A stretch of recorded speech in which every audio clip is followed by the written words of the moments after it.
Hi നമസ്തേ നമസ്കാരം. ഇന്ന് മറ്റൊരു നാടൻ വിഭവമായിട്ടാണ് അമ്മ വന്നിട്ടുള്ളത്. അതെ, ചക്ക കൂഞ്ഞ് തോരൻ. ഇതിന് പൂഞ്ഞ്, കൂഞ്ഞിൽ അങ്ങനെ പല സ്ഥലത്തും പല വിളിപ്പേരാണ്.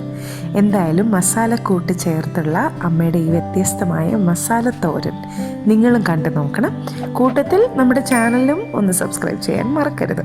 ഞാൻ എല്ലാ വീഡിയോയിലും പറയുന്ന പോലെ തന്നെ നമുക്ക് മിക്കവാറും ഉള്ളവരും നമ്മുടെ വീഡിയോ വെറുതെ കണ്ടുപോകുന്നവരാണ്. അപ്പം നിങ്ങൾക്ക് എല്ലാവർക്കും നമ്മുടെ വീഡിയോ ഇഷ്ടപ്പെടുന്നുണ്ടെങ്കിൽ തീർച്ചയായും നമ്മുടെ ചാനൽ സബ്സ്ക്രൈബ് ചെയ്തെങ്കിൽ മാത്രമേ നമ്മുടെ വീഡിയോസ് എല്ലാം നിങ്ങൾക്ക് തുടർച്ചയായി കാണാൻ കഴിയുള്ളൂ. അപ്പോൾ പെട്ടെന്ന് തന്നെ അമ്മയുടെ ചക്ക കൂഞ്ഞ് തോരൻ കണ്ടിട്ട് വരാം. ഒരു പാനിലേക്ക് പൊടികളെല്ലാം നമുക്ക് ചേർത്ത് കൊടുക്കാം. 1 ടീസ്പൂൺ ഗരം മസാലയുടെ പൊടി, 1.5 ടീസ്പൂൺ മല്ലിപ്പൊടി, 1/2 ടീസ്പൂൺ കുരുമുളക് പൊടി, 2 ടീസ്പൂൺ മുളക് പൊടി, ഇത്രയും ചേർത്ത് കൊടുത്ത് നമുക്ക് ചെറിയ തീയിലിട്ട് നമുക്കിതൊന്ന് ചൂടാക്കിയെടുക്കാം. പൊടിയൊക്കെ മൂത്ത് നല്ലൊരു മണം വന്നാലേ നമുക്കിനി ഇതങ്ങ് മാറ്റി വെക്കാം. ഇത് ചക്കയുടെ കൂഞ്ഞിലാണ്. ഇത് വളരെ ചെറിയ കഷ്ണങ്ങളായിട്ട് ഞാൻ അരിഞ്ഞെടുത്തിട്ടുണ്ട്. ഇതുപോലെ ചെറിയ സ്ക്വയർ പീസായിട്ട് തന്നെ അരിഞ്ഞെടുക്കണം. ഇതൊരു ബൗളിലേക്ക് ചേർത്ത് കൊടുക്കാം. ഇതിപ്പം 1 കപ്പുണ്ട്. അതേ കപ്പിൽ തന്നെ 1 കപ്പ് ചക്കക്കുരുവാണ് ഞാൻ എടുത്തിരിക്കുന്നത്. ഏകദേശം ഒരു 15 ചക്കക്കുരു ഉണ്ട്. അതും ഇതുപോലെ കട്ടിയായിട്ട് ഒന്ന് വട്ടത്തിൽ മുറിച്ചെടുത്തിട്ടുണ്ട്. അതുകൂടി ഈ ബൗളിലേക്ക് നമുക്ക് ചേർത്ത് കൊടുക്കാം. ഒരു 2 ടേബിൾ സ്പൂൺ തേങ്ങാക്കൊത്ത് അതും കൂടി ഇതിലേക്ക് ചേർത്ത് കൊടുക്കാം. 1/2 ടീസ്പൂൺ മഞ്ഞൾപ്പൊടി അതുകൂടി ചേർക്കാം. ഒരു 10 ചെറിയ ഉള്ളി അതും ഇതുപോലെ വട്ടത്തിൽ മുറിച്ചെടുത്തിട്ടുണ്ട്. കുറച്ച് കട്ടിയിൽ തന്നെ മുറിച്ചെടുക്കണം. അതും കൂടി ബൗളിലേക്ക് ചേർത്ത് കൊടുക്കാം. ഇനി വറുത്ത് വെച്ച ആ മസാലയുടെ പൊടിയും കൂടി നമുക്ക് ഇതിലേക്ക് ചേർത്ത് കൊടുക്കാം. ആവശ്യത്തിനുള്ള ഉപ്പും കൂടി ചേർക്കാം. എല്ലാം കൂടി ഒരു സ്പൂൺ കൊണ്ട് നന്നായിട്ടങ്ങ് യോജിപ്പിച്ചെടുക്കാം. ഒരു പാനിലേക്ക് 2 ടേബിൾ സ്പൂൺ വെളിച്ചെണ്ണ ചേർത്ത് കൊടുക്കാം. എണ്ണ നന്നായിട്ട് ചൂടായിട്ട് വന്നാൽ 1 ടീസ്പൂൺ കടുകിട്ട് നമുക്കൊന്ന് പൊട്ടിച്ചെടുക്കാം. കടുക് നന്നായിട്ട് പൊട്ടി വന്നാൽ 2 വറ്റൽമുളക് അതിലേക്ക് ചേർത്ത് കൊടുക്കാം. 1 തണ്ട് കറിവേപ്പിലയും കൂടി ചേർത്ത് കൊടുക്കാം.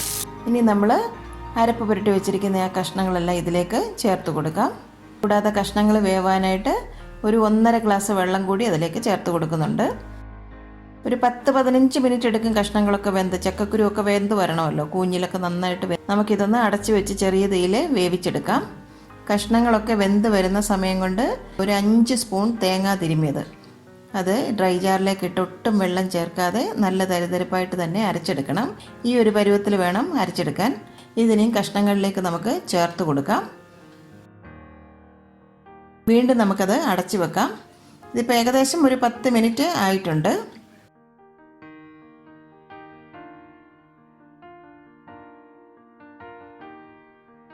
എല്ലാം കൂടി നമുക്കിതൊന്ന് ഇളക്കി കൊടുക്കാം. ഒരു 6-7 മിനിറ്റ് കൂടി എടുക്കും. വെള്ളമൊക്കെ നന്നായിട്ട് വറ്റി വരണം. അപ്പോഴത്തേക്ക് നമ്മുടെ കഷ്ണങ്ങളൊക്കെ വെന്ത് വരുള്ളൂ. വെള്ളമൊക്കെ നന്നായി വറ്റി വന്നിട്ടുണ്ട്. ഇതിനി നമുക്കൊന്ന് തുറന്ന് വെച്ച് ഒന്ന് വേവിക്കാം.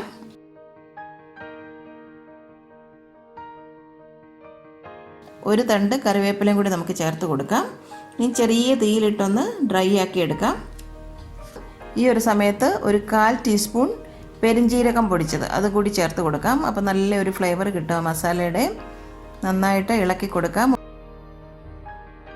1 തണ്ട് കറിവേപ്പിലയും കൂടി ചേർത്ത് കൊടുക്കാം. 1 ടീസ്പൂൺ വെളിച്ചെണ്ണയും കൂടി നമുക്കതിലേക്ക് തൂവി കൊടുക്കാം. ആ മസാലയും തേങ്ങയും ഒക്കെ ആ കഷ്ണങ്ങളിലേക്കൊക്കെ നന്നായിട്ട് കോട്ടായിട്ട് വന്നിട്ടുണ്ട്. നല്ല ഒരു ഡ്രൈ ആയ പരുവത്തിലേക്ക് ഇത് എത്തിച്ചേരണം. ഉപ്പൊക്കെ ഒന്ന് ചെക്ക് ചെയ്ത് നോക്കാം. എല്ലാം കറക്റ്റാണ്. ഇപ്പോൾ ഒരു 5 മിനിറ്റ് കൂടി കഴിഞ്ഞിട്ടുണ്ട്. കണ്ടല്ലേ ഇതിൻ്റെ ഒരു പരുവം.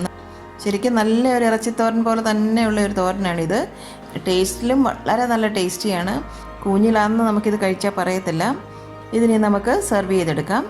ഈ നാടൻ ചക്കക്കൂഞ്ഞിൽ തോരൻ നിങ്ങൾ ഒന്ന് ട്രൈ ചെയ്ത് നോക്കുക. ഇപ്പോൾ ചക്കയുടെയൊക്കെ സീസൺ അല്ലേ, അതുകൊണ്ടാണ് ചക്കയുടെ കൂടുതൽ റെസിപ്പീസൊക്കെ ഞാൻ കൂടുതൽ നിങ്ങളുമായിട്ട് ഷെയർ ചെയ്യുന്നത്. ചക്ക അവിയലിൻ്റെ ഒരു റെസിപ്പി ഇട്ടിരുന്നു. അത് അധികം ആരും കണ്ടിട്ടില്ല. കാണാത്തവർ നിങ്ങളൊന്ന് കണ്ടു നോക്കണം. വളരെ ടേസ്റ്റി ആയിട്ടുള്ള ഒരു അവിയലാണ്. സാധാരണ അവിയലിൽ നിന്നും വളരെ ടേസ്റ്റ് വ്യത്യാസമാണ് അതിന്. ഈ ഒരു ചക്കക്കൂഞ്ഞിൽ തോരനും നിങ്ങൾ വീട്ടിൽ തയ്യാറാക്കി നോക്കുക. അപ്പോൾ ഫീഡ്ബാക്ക് ഇടാനും മറക്കല്ലേ. എൻ്റെ അമ്മയുടെ ഇന്നത്തെ ഈ റെസിപ്പി നിങ്ങൾക്ക് ഇഷ്ടമായെങ്കിൽ ഈ വീഡിയോ നിങ്ങൾ തീർച്ചയായും ലൈക്ക് ചെയ്ത് ഷെയർ ചെയ്ത് ഞങ്ങളെ സപ്പോർട്ട് ചെയ്യണം. ഒപ്പം തന്നെ കറി വിത്ത് അമ്മ സബ്സ്ക്രൈബ് ചെയ്യാനും ബെൽ ഐക്കൺ ക്ലിക്ക് ചെയ്യാനും മറക്കരുത്. പെട്ടെന്ന് തന്നെ ഞാനും അമ്മയും മറ്റൊരു റെസിപ്പിയുമായി എത്തും. അതുവരേക്കും നന്ദി. Good bye.